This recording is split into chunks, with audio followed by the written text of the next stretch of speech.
ਸ਼ਦੀਦ ਸਰਦੀ ਦੇ ਵਿੱਚ ਇੱਕ ਬਜ਼ੁਰਗ ਬੰਦਾ ਸੜਕ ਤੇ ਬਿਲਕੁਲ ਕਿਨਾਰੇ ਦੇ ਉੱਤੇ ਲੰਮੇ ਪਿਆ ਸੀ। ਮੈਂ ਅਚਾਨਕ ਕੋਲੋਂ ਲੰਘਿਆ ਤੇ ਉਹਨੂੰ ਪੁੱਛਿਆ ਕਿ ਤੇਰਾ ਹਾਲ ਕੀ ਹੈ, ਤੈਨੂੰ ਕੀ ਹੋਇਆ?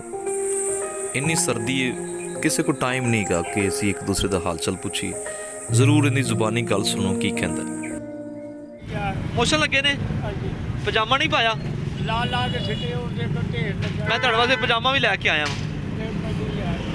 ਤੇ ਬਹਾਰ, ਮੈਨੂੰ ਲੱਗਦਾ ਬਹਾਰ ਹੋਇਆ ਠੰਡ ਲੱਗੀ ਹੈ, ਬਹਾਰ ਚੀਜ਼ਾਂ ਉਹ ਸਮਝ ਗਿਆ। ਮੈਂ ਪੂਛਾ ਦੇ ਨਾਲ ਡਾਕਟਰ। ਅੱਛਾ, ਹਾਂ ਹਾਂ। ਉਹ ਸ਼ਾਮੀ ਆਏਗਾ, ਜਾਵਾਂਗਾ ਦਵਾਈ ਲੈ। ਤੁਸੀਂ ਉਹ ਤੁਹਾਨੂੰ ਮੈਂ ਰਕਸ਼ੇ 'ਚ ਲੈ ਜਾਣਾ, ਦਵਾਈ ਲੈ ਆਉਂਦੇ ਆ। ਪੇਟ 'ਚ ਦਰਦ ਹੋ ਰਹੀ ਹੈ, ਰਹਿੰਦੇ ਕਿੱਥੇ ਹੋ?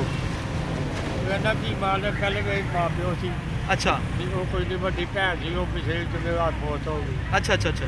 ਉਹ ਭਜਾਈਆਂ ਨਹੀਂ ਬਣਦੀ ਹੈ। ਤੇ ਤੁਸੀਂ ਮੇਰੇ ਕੋਲ ਚੱਲੋਗੇ ਹਵੇਲੀ 'ਚ? ਕਿੱਥੇ? ਮੇਰੇ ਕੋਲ ਓਲਡ ਏਜ ਹੋਮ ਹੈ, ਤੁਹਾਡੇ ਵਰਗੇ ਬਜ਼ੁਰਗ ਮੇਰੇ ਕੋਲ ਰਹਿੰਦੇ ਨੇ। ਤੁਸੀਂ ਮੇਰੇ ਕੋਲ ਚਲੇ ਜਾਓ, ਇੱਥੇ ਸੜਕ ਤੇ ਸੌਣ ਨਾਲੋਂ। ਮਾਂ ਨੇ ਬਹੁਤ ਤੰਗ ਹੈ ਯਾਰ। वाइज की किताब नेक नामी बेशबहा इत्र से बेहतर है और मरने का दिन पैदा होने के दिन से।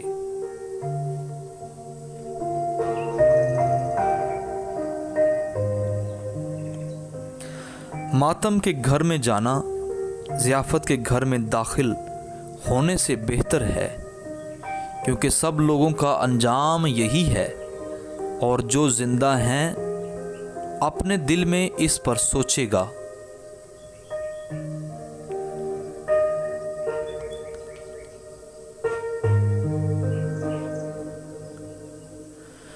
गमगीनी हंसी से बेहतर है, क्योंकि चेहरे की उदासी से दिल सुधर जाता है।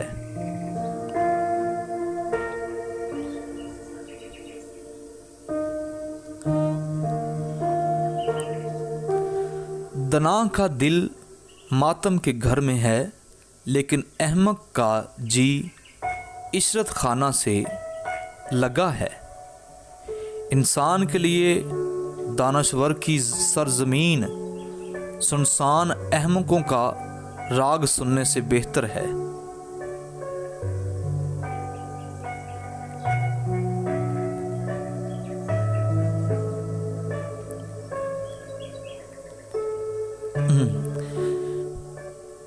जैसा हड्डी के नीचे कांटों का चटकना, वैसे ही अहमक का हंसना है।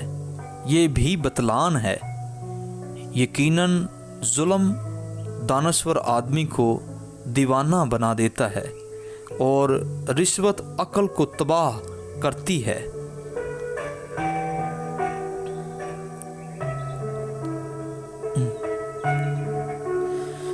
किसी बात का अंजाम उसके आगाज से बेहतर है और बरदार